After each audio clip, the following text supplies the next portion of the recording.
Welcome back to the Better Man Project. My name is Raffy Rodriguez, and brothers, we are going to have a conversation that some of you are going to find uncomfortable. In fact, some of you might want to turn this off 5 minutes in, but if you feel the urge to click away, that's exactly why you need to stay. We are talking about the provider's martyrdom. I see it everywhere. Men who are working 60 hours a week, coming home, fixing the sink, paying the bills, and then sitting in their car for an extra 10 minutes just to sigh because they feel like a ghost in their own home. You feel unappreciated. You feel like a paycheck with legs. And eventually, that feeling turns into a very dangerous drug, self-pity. Today, we're ending that pity party. We're going to talk about how to stop being a bitter martyr and start being a man of character. Now, let me give you some tips. Number 1, the trap of the unseen man. Let's paint the picture. You're doing everything right. You provide, you protect, you show up, but you're waiting for the parade. You're waiting for your partner to see the sweat on your brow and give you a standing ovation. And when it doesn't happen, when she's stressed about the kids or the house and doesn't notice you work late, you retreat. You start playing the martyr. You do the chores with a little extra noise. You sigh louder. You become grumpy provider. Here's the hard truth. If you're only doing the right thing to get a thank you, you aren't leading. You're performing. When your sense of worth is tied entirely to her appreciation, you have given her the remote control to your happiness. If she has a bad day and forgets to acknowledge your hard work, your whole world collapses. That's not strength, brothers. That's emotional dependency disguised as hard work. Number 2, character versus validation. We need to shift the why. Why do you work hard? Why do you provide for your family? Is it because you want to be the hero in her eyes?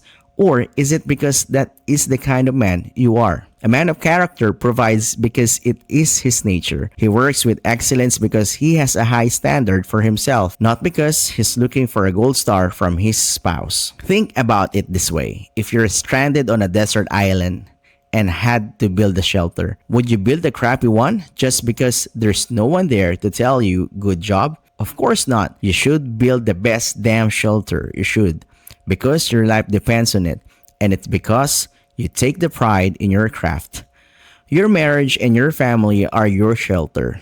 Stop looking for the applause and start looking in the mirror. Does the man looking back at you respect the work you put in today? If the answer is yes, that has to be enough. Number 3, killing the quiet resentment. Self-pity is a slow-acting poison. It makes you cold. It makes you unattractive.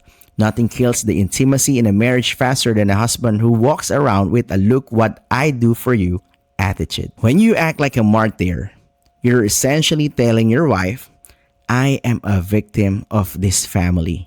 And let me tell you, no woman wants to be in a relationship with a victim. She wants to be in a relationship with a leader. To kill the resentment, you have to reclaim your agency. Own your choice. Nobody is forcing you to be the provider. You chose this life. You chose this family. When you own the choice, the burden becomes a mission. Stop the silent scorekeeping. Relationships aren't a transaction.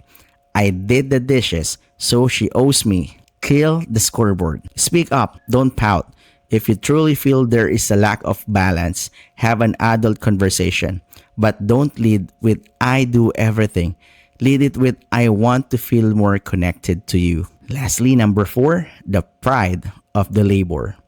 As we wrap this up, I want you to try something this week. Next time you are at your desk or on your job site or even just taking out the trash, do it with a sense of the better man. Do it because your labor is a reflection of your soul. When you provide your family, you are participating in one of the oldest, most honorable tradition of manhood.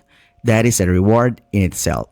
Taking pride in your labor because it reflects your character, not because she noticed it. This is the ultimate flex.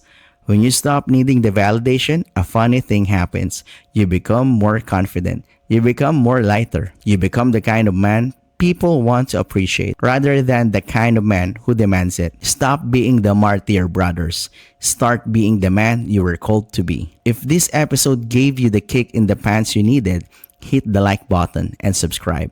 If you know a brother who is currently stuck in that self-pity loop, send this to him. Let's get better together. Now, this is Raffy Rodriguez. See you on the next episode.